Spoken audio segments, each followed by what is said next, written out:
With this, now I'll move on to the present session that will be focusing on solid waste management, water management, cleanliness, sanitation, and smart governance. And join me in welcoming one of the young IS officer doing some extensive work on ground. He is the Deputy Commissioner, Changlang District with Government of Arunachal Pradesh, and he is Devansh Yadav. Thank you very much, Mr. Devansh, for joining us. Namaskar. Thank you. Thank you so much for having me. And with this, we would like to see your presentation and the best practices by your organization there. Over to you, Mr. Devansh. Thank you. If you could just share the presentation. Yeah. Yeah, so my presentation is on recycling of plastic waste for road construction. The title itself suggests what the project is all about. The reason why we are giving this project of northeastern states, remote areas, and towns and villages which are not generating very huge quantity of plastic waste, but substantial enough to cause sufficient damage to the ecosystem. Next slide, please.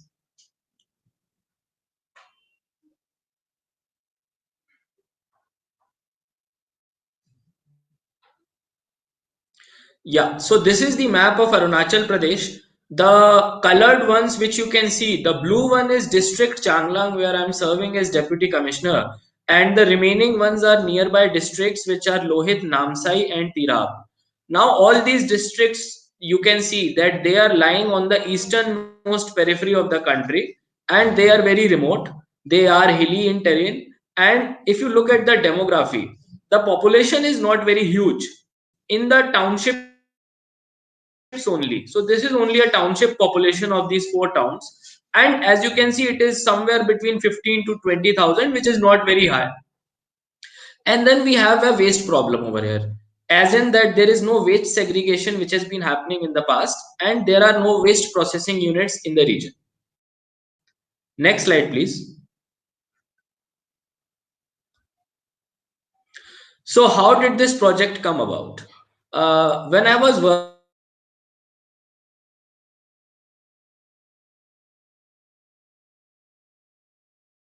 working as additional, found out that the subdivision itself had no dump to take care of the waste, and that is when we communicated with a village panchayat and they volunteered to identify a dumping ground. Landfill is one of the initial steps to be taken for waste management, and after that dumping ground was being finalized in June 2019, in August of the 2019 year, door to door waste collection started using the local panchayat assets, and in the month of September we started accumulating waste in that dumping ground. Now over a period of 2 months, 3 months, what happened is that that waste started accumulating and locals started having problem in terms of stench and other issues, other infections which might be there. So they started raising their concerns that we don't want this dumping ground to be here anymore and we want you to shift it. Next slide, please. Now that is when we came up with the idea of plastic waste in road construction. Already Ministry of Transport and Highways, they have in 2015 released circular which gives the guidelines and directives to use plastic in road construction.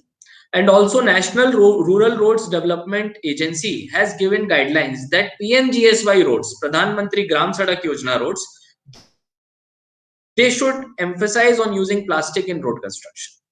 Indian Road Congress, they have given the technical specifications. For example, 8% of plastic waste is being mixed per kilometer. It comes to around 438 kgs per kilometer. That is the kind of plastic we are looking at. And what this does is that this replaces the bitumen. So when we talk about shredded plastic, if it is less in cost when compared to bitumen, then in every kilometer the contractor and also the agency saves money. What happens with the road quality is that all the parameters which are most important for long-term viability of road, be it the crushing value, be it the aggregate impact value, be it the Marshall stability test, all these values are far more improved in plastic roads when compared to normal roads. And that is why Ministry, Indian Road Congress and all other agencies, They have been emphasizing on it. Next slide, please. So when we thought of this plastic use of plastic in road construction, so that the dumping ground is having less amount of waste and the villagers are not causing any objections to it. Now we had to think that how should we go about the funding of it. So first of all, the problem is the 4 towns which I showed you in the second slide of my presentation. The towns are has to be brought here. Now, when that waste has to be brought, the transportation costs have to be borne. Those transportation costs we are getting channelized using extended producer responsibility. In these multinationals like Parle, Unilever, and PepsiCo, they are channelizing their funds and they are paying the transportation cost. For starting a plastic shredder unit in the village where the dumping ground is, we used funds from Oil India Limited. And the last was that for construction of the area where the dumping ground was and also the facility where the plastic shredder would be set up, the Panchayat Revenue Fund was used. So as you can see, there was no government support. All we had to do is mobilize various stakeholders, get the funds in place, and get the thing moving. Next slide, please. So this is the process mechanism for how we achieved it.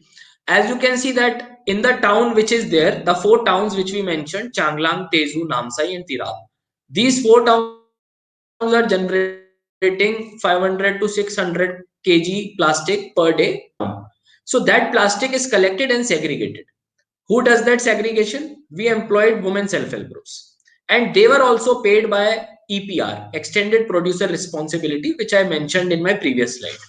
After that, the Panchayat, the Kumung Pathar Panchayat, where the dumping ground is, the transportation of that plastic is done there.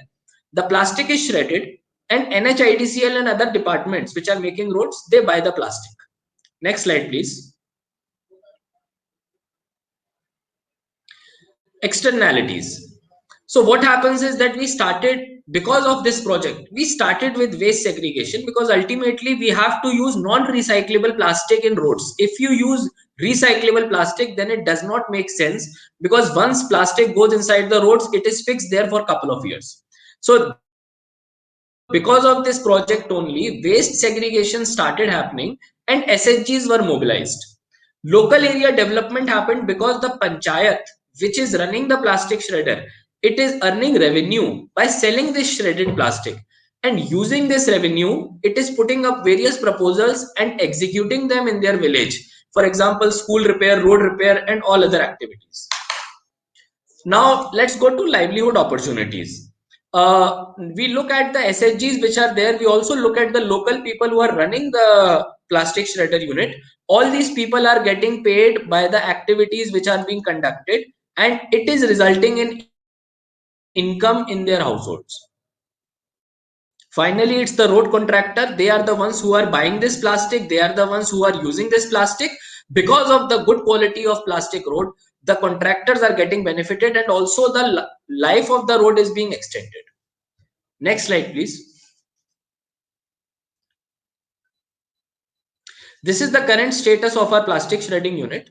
Around 150 metric ton of plastic has been channelized, and from that, the transportation cost and SHG waste segregation cost 7.5 lakh we have received from various multinationals like Parle, Unilever, and PepsiCo. Also, Panchayat, which is running the plastic shredder, they have earned revenue up to the tunes of 4.25 lakh. And the current capacity of the machine unit, which is their setup, is around 100 kgs per day. Why do I mention these points? Because this is a setup which is low in population, widespread towns are there. There is supposed to be a lot of transportation involved. And through this mechanism, we want to show that for small towns and small places in Northeast, what kind of mechanism can be there to take care of.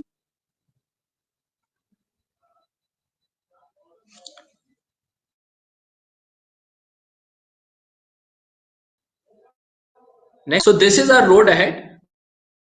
The first step is, of course, because now we have 100 kg per day of capacity. So we plan to increase the capacity to 3 times, that is 300 kgs per day. And apart from that, what we are seeing is that shredded many other products which can be made from recyclable plastic, which we are not using right now. So from recyclable plastic, we can make plastic granules, and these granules can be sold at a far higher rate, and the panchayat which is running the unit, they can earn a lot of money from it. So that is our future project which we plan to launch. Now, the reason why this presentation and this project we have highlighted is that in Arunachal, the area where my district is, it is one of the biodiversity hotspots. We have Namdafa Tiger Reserve, we have Kamlang Wildlife Sanctuary, and many other natural resources which are of very unique importance.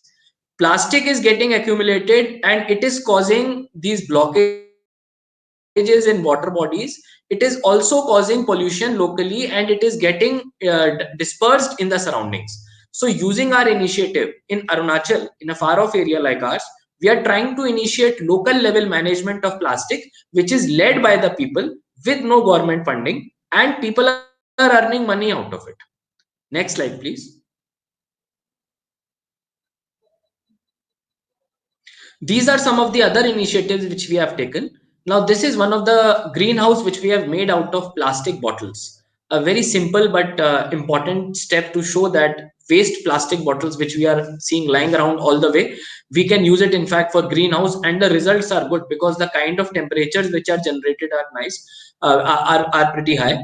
And second is carry bags which we have got from recycled plastic waste. Third is like we used plastic caps for beautification. We used it in a couple of our parks. Next slide, please. Thank you. We are initiating now under Jal Jeevan Mission, which is a very important initiative by this government. Drinking water supply to door to door for every household is being started, and one thing which we are doing is that for every initiative of Jal Jeevan Mission, there has to be a water source. So what we are doing is that we are mapping and demarcating the area of that water source so that there is no encroachment on that. Once the encroachment starts happening, the supply to that whole project stops and the finances which have gone to zero result. So what we are doing is using our, with the help of our land department, we are demarcating all the water resources where tap water connections are being started to provide water to households. So this was my presentation. I hope I was able to explain what we are planning to do, and looking forward to the discussion. Thank you. Thank you very much, Mr. Devansh. That was quite an progressive practices that's happening in Changlak district in regards to the waste management, especially recycling aspects, where generating wealth out of waste.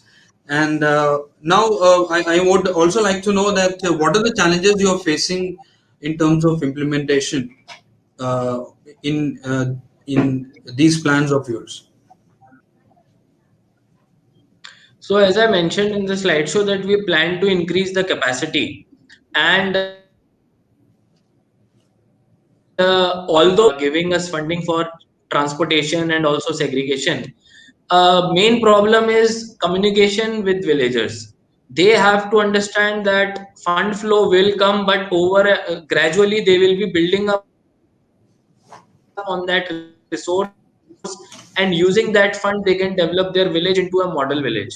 So it is a process under it is a thing under process, and that is why their patience, their ability to see success in this project, their ability to take leadership role and guide this project is one of the major challenges which we face. Okay, okay. And besides that, like what is that sensitization and citizen engagement is involved in your practice? So now what we are doing is that we are taking this door-to-door waste collection in even small townships. Previously, it only used to happen in district headquarters and big townships of the district. But now we are realizing that even the small townships which are going to grow eventually in the next 10-15 years, if they plan ahead and if they have facility to process this waste and manage this waste, then it would be very helpful to them when they reach a level of population which is the future.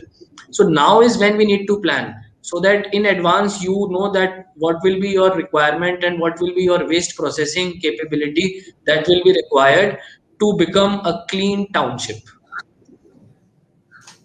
Wonderful, wonderful. So I would also like to know, like, what are the technologies that are being integrated in managing these things? Yeah, so technology wise, I would say it is something which is plasters are using non-recyclable plastic, and they are breaking the plastic down into 2 to 3 micron. Now, why this size is important is because for road construction you have to use plastic which is as small as this. Bigger one won't do, smaller one won't do, because this is the ideal size for melting with the bitumen, and then you know how the bitumen is laid down on the road. So those machines we have procured using CSR project.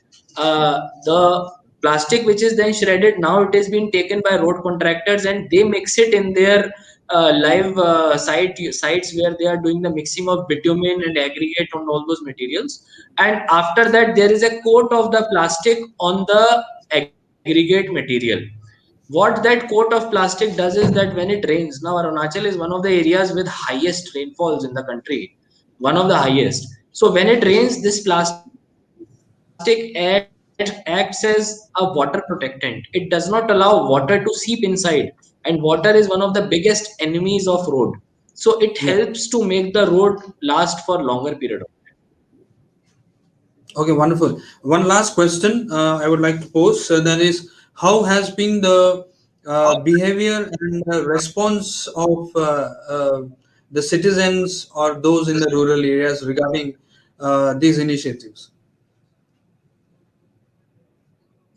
So we have seen that there have been many individual bright spots. There are some villages which are declaring themselves as clean villages.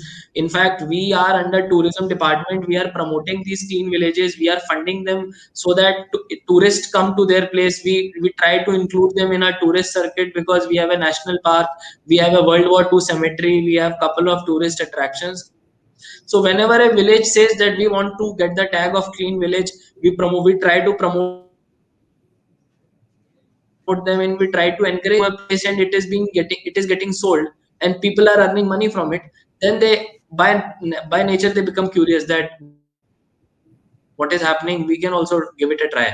So for that matter, even the neighboring districts, they are planning that they might start something like this because ultimately you will earn money out of it. Wonderful. It is getting interesting how it is linked with the economy and the livelihood of individuals. The cleanliness is directly linked to the livelihood and all.